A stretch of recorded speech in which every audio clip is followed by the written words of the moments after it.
దివంగత ప్రధాని పివి నరసింహారావు దేశంలో సరళీకృత ఆర్థిక విధానాలకు పునాది వేశారని పార్లమెంటు మాజీ సభ్యుడు డాక్టర్ యార్లగడ్డ లక్ష్మీప్రసాద్ అన్నారు. పివి నరసింహారావు 20వ వర్ధంతి వేడుకలను పురస్కరించుకొని బ్రాహ్మణ్స్ వెల్ఫేర్ సొసైటీ ఆధ్వర్యంలో జరిగిన కార్యక్రమంలో భాగంగా ఆయన విశాఖ సర్క్యూట్ హౌస్ వద్ద ఉన్న పివి విగ్రహానికి పూలమాల వేసి ఘనంగా నివాళులర్పించారు. ఈ సందర్భంగా ఆయన మాట్లాడుతూ పివి ప్రధానిగా ఉన్నప్పుడు మన్మోహన్ సింగ్ ను ఆర్థిక మంత్రిని చేసి దేశ ఆర్థిక వ్యవస్థను గాడిలో పెట్టారన్నారు. పివి నరసింహారావు హయాంలో అణ్వస్త్రాలు తయారు చేశారని చెప్పారు. అనేక విషయాలలో వాజ్పేయి సలహాలు పివి తీసుకునేవారని గుర్తు చేశారు. బీజేపీ నేత చెరువు రామకోటయ్య మాట్లాడుతూ ప్రధానిగా దేశం పురోభివృద్ధికి కృషి చేసిన ఘనత పివిదే అని అన్నారు. దేశ ప్రజలు పివికి రుణపడి ఉంటారన్నారు. ఆయన ఆంధ్రప్రదేశ్ అభివృద్ధికి కూడా కృషి చేశారని చెప్పారు. అనకాపల్లి రోడ్డు కూడా దివంగత పివి హయాంలో అభివృద్ధి చెందిందని గుర్తు చేశారు.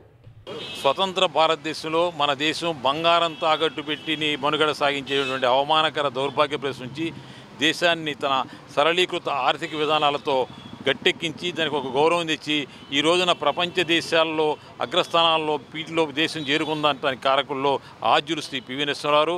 ఆయన మన రాష్ట్రంలో మంత్రిగా, ముఖ్యమంత్రిగా, ప్రధానిగా ఎన్నో సేవలు అందించారు. అటువంటి మహనీయ యొక్క సేవలు మనం గుర్తించుకోవాల్సిన అవసరం ఉంది.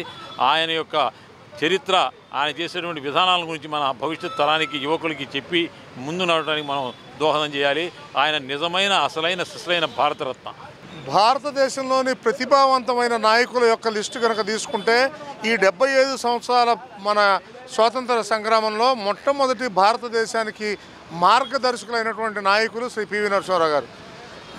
బ్రిటిష్ వాళ్ళు మనకి 36 కోట్ల మంది జనాభాని 36 కోట్ల కోశికూటలను వదిలేసి వెళ్తే నెహ్రూ గారి దగ్గర నుంచి ఇందిరాగాంధీ వరకు వాళ్ళు దేశాన్ని ఆ విధంగా రక్షించుకుంటూ వచ్చిన తర్వాత మొట్టమొదటి కాంగ్రెస్ ప్రధానమంత్రి శ్రీ పివి నరసింహారావు గారు దేశాన్ని రక్షించి రాబోయే జనాలు 70 కోట్ల మంది ఆ భారతీయుల యొక్క అభివృద్ధి కోసం ఆలోచన చేశారు. ఇవాళ 130 కోట్లు అయినా కూడా ఇబ్బంది లేని విధంగా భారతదేశం ముందుకెళ్తుందంటే ఇలాంటి దూరదృష్టి గల ప్రధానమంత్రి వల్లే జరిగింది.